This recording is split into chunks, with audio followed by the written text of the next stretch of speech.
건강한 하루를 위한 필수 루틴 데일리 건강 시작하겠습니다.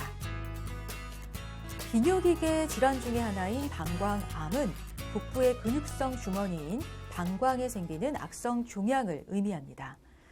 지난 2022년 발표된 중앙암등록본부 자료에 의하면 이 방광암은 전체 암 발생의 약 2%를 차지하고 있는데요.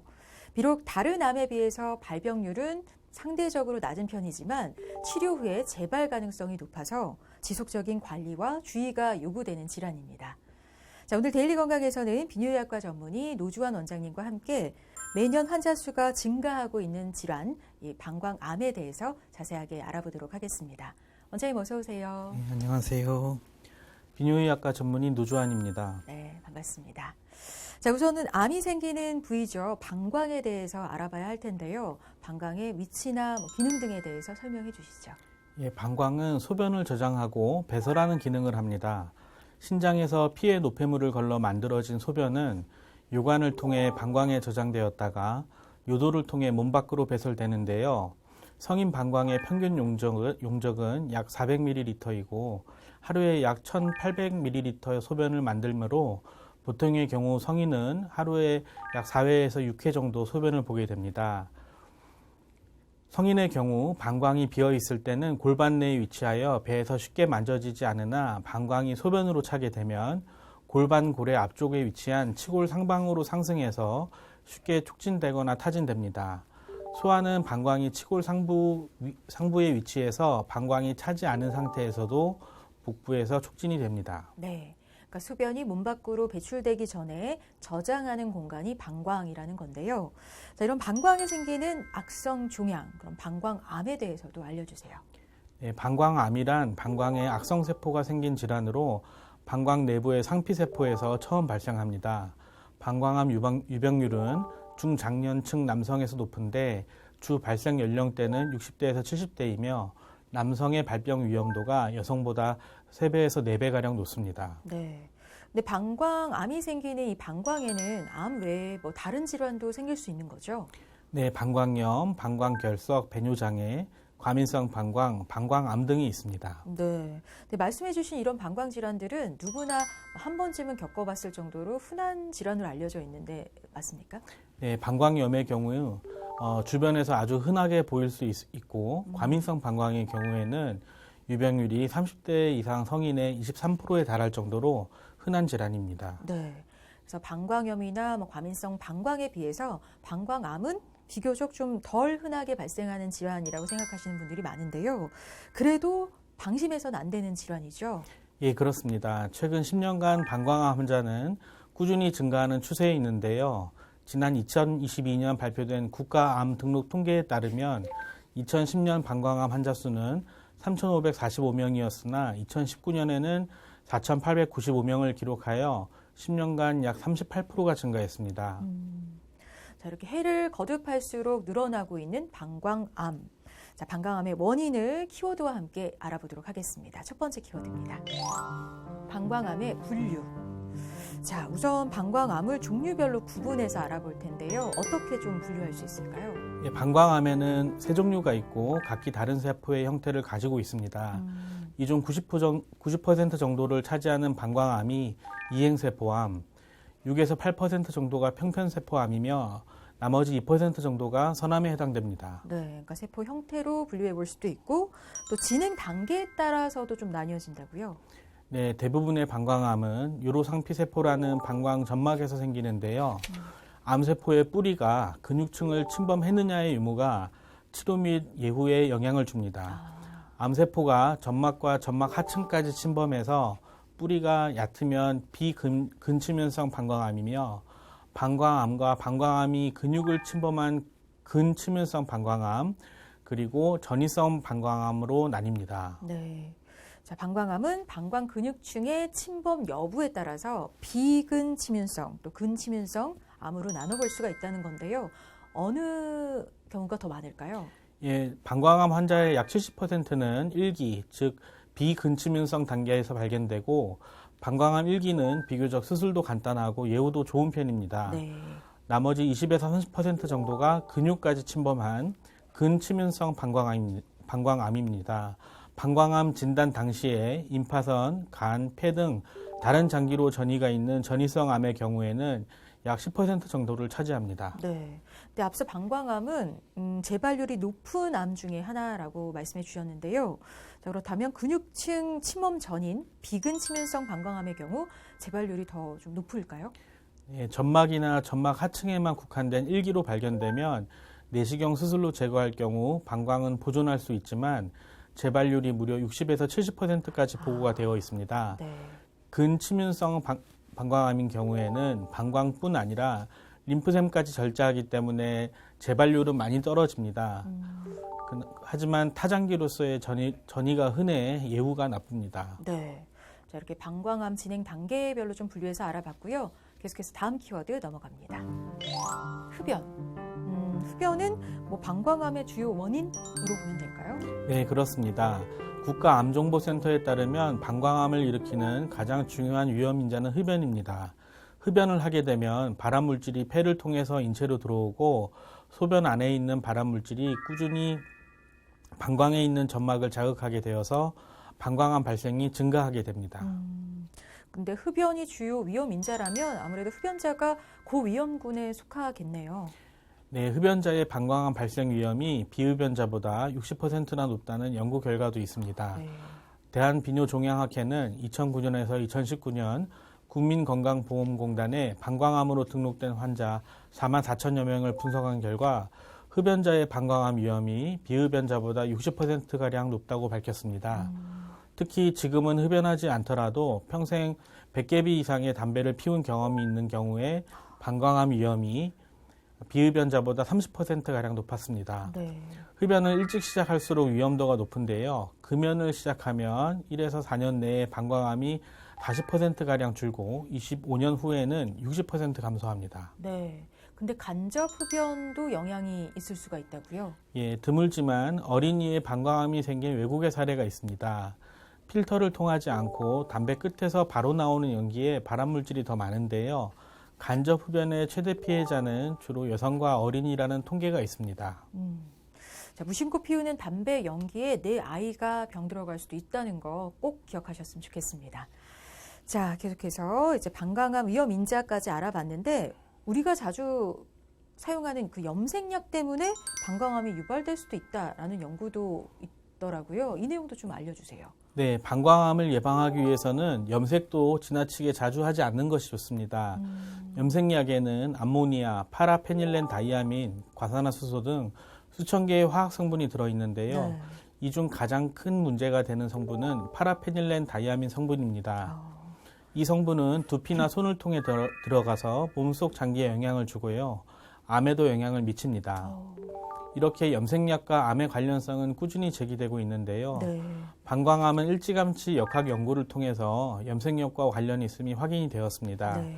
2001년 미국 남캘리포니아대 연구팀이 1,514명의 방광암 환자와 일반인을 조사한 결과 염색약을 한 달에 한 번 1년 이상 사용하는 여성은 방광암에 걸릴 위험이 2배 컸고요.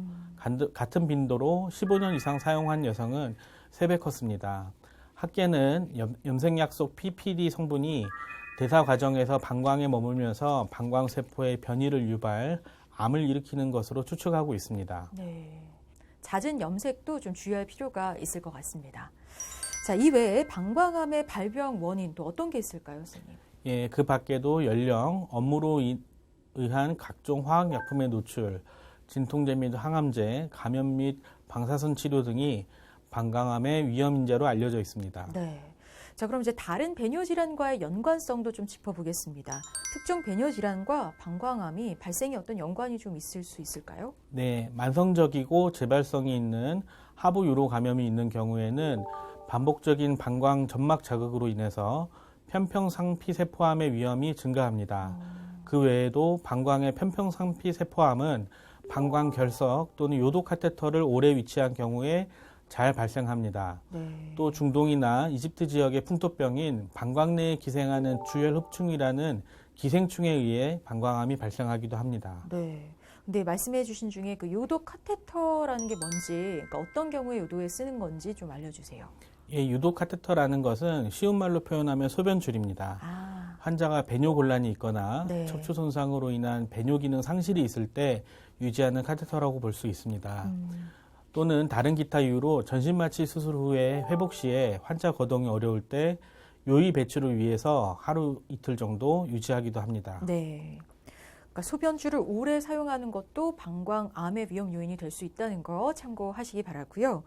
자, 근데 이제 방광염이나 전립선염이 방광암으로 발전할 수도 있는지 궁금하거든요. 어떨까요? 네, 그렇지는 않습니다. 방광염이나 전립선염이 직접적으로 방광암을 바로 유발하지는 않습니다. 네. 하지만 방광염을 치료하지 않고 방치하게 되면 염증이 콩팥, 신장으로 퍼져서 신우신염이 발생할 수 있고 신부전과 같은 심각한 합병증이 발생할 수 있기 때문에 즉각적인 치료가 필요합니다. 네. 자, 방광암에 대해 알아보고 있는 데일리 건강, 이제 마지막 키워드로 넘어가 보겠습니다. 혈뇨. 방광암은 혈뇨가 가장 특징적인 증상인 거죠, 선생님? 네, 방광암의 가장 주된 증상은 통증 없이 소변에서 피가 섞여 나오는 것입니다. 혈뇨의 정도는 방광암의 정도와 반드시 일치하는 것이 아니므로 어떤 종류의 혈뇨라도 방광암을 의심해야 합니다. 네. 근데 방광암의 증상으로 혈뇨가 나올 수도 있지만 사실 혈뇨는 다른 질환의 증상일 수도 있잖아요. 어떤가요? 예, 일반적인 혈뇨의 원인은 요로 감염, 요로 결석, 외상, 전립선염, 종양 등입니다. 여러 가지 검사에도 불구하고 출혈의 원인을 잘 알 수 없는 경우도 15%가량 되는데요. 이 경우에는 정기적인 외래 진료를 받으면서 다른 이상 징후가 나타나지 않는지 관찰하는 것이 좋습니다. 네. 그러니까 혈뇨가 보이는 경우라면 방광암 등 여러 가지 상태를 좀 고려해서 정확한 원인을 찾는 게 중요할 것 같습니다.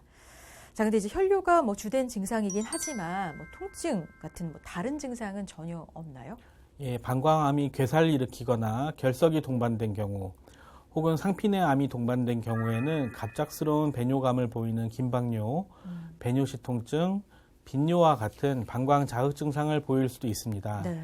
또 방광암에 의해 소변길이 막히는 요관 폐색이 발생했을 경우 측복부 통증, 하지 부종이 발생할 수 있고 네. 방광암이 이미 진행된 경우에는 골반에서 덩어리가 만져지기도 합니다. 자, 앞서 방광암의 진행 단계에 대해서 알아보기도 했는데요. 그 진행 정도에 따라 치료법이 좀 달라지겠죠? 네, 표재성 방광염의 치료는 경요도 절제술이 기본입니다. 네. 절제술 후에 조직학적 징후나 종양의 개수, 크기, 재발 기간 등을 고려하여서 방광 내 BCG나 항암제 등을 주입하는 치료를 고려합니다. 다만 그 내시경적 치료인 경요도 절제술로 완전 절제가 불가능하거나 보존적 치료에 반응하지 않는 경우에는 방광 적출술 등의 침습적인 치료를 고려할 수 있습니다. 네. 방광암은 재발이 흔하기 때문에 주기적인 추적 검사가 필수적입니다. 네. 자, 근데 그보다 더욱 진행을 해서 근육층까지 침범한 방광암이라면 어떻게 좀 치료를 해야 할까요? 네, 침윤성 방광암의 경우에는 방광 적출술을 포함한 침습적인 치료가 고려됩니다. 네. 그러나 방광 적출술은 수술 자체의 이완율과 사망률이 높으므로 환자의 건강 상태 등을 충분히 고려해서 시행 여부를 결정하게 됩니다. 네. 방광 적출술 전후로 항암 치료를 병행하기도 합니다. 침윤성 방광암에서도 방광을 보존하는 치료를 시도할 수 있고 부분 방광 절제술, 방사선 조사, 항암 치료 등을 병행합니다. 네. 방광암이 다른 장기로 전이된 경우에는 항암 치료를 시행하게 됩니다. 네. 근데 이제 방광 적출술로 방광을 절제하게 되면 그 기능은 어떻게 좀 대체해야 할까요? 네, 방광을 적출하게 되면 소변을 모아두는 주머니가 없어지게 되므로 네. 요로의 변경이 불가피해집니다. 이를 요로 변경술이라 합니다. 주로 장을 이용해서 인공 방광을 만들게 됩니다. 네. 근데 그런 인공 방광을 사용하는 데 있어서 좀 합병증 같은 게 발생하진 않을까요? 네, 아무래도 장을 일부 절제하고 그 부분으로 방광 역할을 하는 주머니를 만들고 또 나머지 부분으로 장을 다시 이어붙이기 때문에 장 폐색 등 소화기관에 발생하는 합병증이 발생할 수 있습니다. 네. 자, 그리고 계속 강조하고 있지만 방광암은 재발률이 높은 암으로 알려져 있거든요. 자, 왜 그렇게 재발률이 높은 건지 그 이유가 좀 밝혀진 게 있을까요? 예, 대부분 방광 점막에서 암세포가 발생하는데 점막 자체가 이미 유전학적으로 변이가 있어서 다른 장기에 비해 암의 재발이 쉬운 장기로 진화해버려서 그렇습니다. 네. 그렇다면 수술적인 치료를 통해서 방광 적출술을 시행한 경우라면 이제 재발되지 않는 걸까요? 네, 근침윤성 방광암인 경우에는 방광뿐 아니라 림프샘까지 절제하기 때문에 원발병소, 즉 암이 시작된 부분인 방광이 사라져 재발률은 많이 떨어집니다만 다른 장기로의 전이가 흔해서 환자의 예후가 나쁩니다. 그렇군요. 근데 재발률은 높긴 하지만 다른 암과 비교했을 때 생존율은 좀 높은 편인가요? 네, 방광암의 생존율은 70% 이상으로 다른 암에 비해서 상당히 높은 편입니다. 네. 2017년에 발표된 중앙암 등록본부 자료에 의하면 2011년에서 2015년의 방광암의 5년 상대 생존율은 남녀 전체 75.8%로 보고 있습니다. 네. 남자가 77.8%, 여자가 67.7%였습니다. 네. 자, 이제 마지막 키워드 넘어갑니다. 방광에 관한 오해와 진실. 자, 이번 키워드에서는 평소 방광 건강을 잘 지키기 위한 여러 상식들을 좀 모아서 질문을 준비해 봤는데요. 우선 첫 번째 질문 드려볼게요. 방광이라는 기관에 대한 궁금증인데 남녀의 방광은 차이가 있다 아니면 차이가 없다. 뭐가 맞을까요, 선생님? 네, 남녀의 방광 차이는 있습니다. 남성은 방광 아래 전립선이 있고 요도가 길고 괄약근 기능이 튼튼하기 때문에 요실금은 잘 안 생기는 대신에 이 전립선이 커지면 소변을 배출하는 데 문제가 생길 수 있습니다. 네.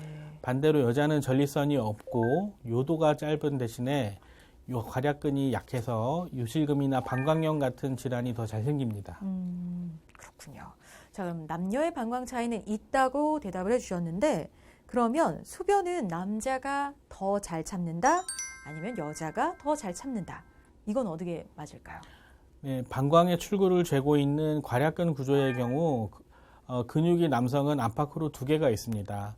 또 전립선도 있고 여성에 비해서 요도의 길이가 16에서 18cm 정도 길고 요도의 모양도 직선이 아니고 굽어 있습니다.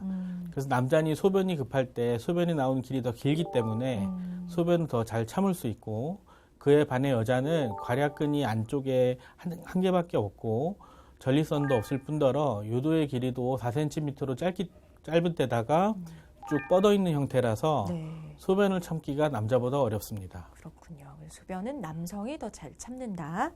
자, 그리고 이번 질문은 방광 건강에 좋다는 그 건강식품에 관한 건데요. 방광 건강에 크랜베리, 녹차 이런 게 좋다는 얘기가 있어요. 실제 도움이 되나요? 네, 크랜베리는 방광염을 일으키는 대장균이 방광벽에 달라붙는 것을 억제하는 효과가 있습니다. 평소 방광염을 예방하거나 방광염에 자주 걸리는 사람은 예방 목적으로 장기 복용하면 효과적으로 알려져 있습니다. 네. 녹차의 경우에는 녹차 자체가 나쁜 것은 아니지만 녹차에는 카페인이 들어있어서 카페인이 유발하는 소변이 자주 마려운 과민성 방광이나 방광염이 이미 있는 환자의 경우 방광을 더 자극할 수 있어서 많이 드시는 것은 자제하는 것이 좋습니다. 네, 그러니까 크랜베리는 좀 효과적일 수 있고 녹차는 좀 적당히 자제해서 드시는 게 좋다. 참고하시고요. 자, 이렇게 방광 건강에 대한 여러 상식들까지 풀어봤습니다. 이제 마무리할 시간 다 됐는데요. 마지막으로 방광암의 발생을 좀 예방하고 평소 방광 건강을 위해 노력해 볼 수 있는 그런 좋은 습관들 좀 짚어주시죠. 네, 방광암의 예방을 위해서는 금연이 필수적입니다. 그 외에 충분한 수분 섭취도 방광암 발생을 억제시키는 데 도움을 줄 수 있습니다. 비타민 A와 그 전구 물질인 베타카로틴이 방광암을 예방하는 효과가 있음이 입증되었습니다. 비타민 C도 실험적으로는 예방 효과가 알려졌지만 임상에서는 밝혀진 바가 없고요. 네. 자, 오늘 데일리 건강 방광암에 대해서 알아봤고요. 오늘 도움 말씀 주신 비뇨기과 전문의 노주환 선생님 고맙습니다. 감사합니다.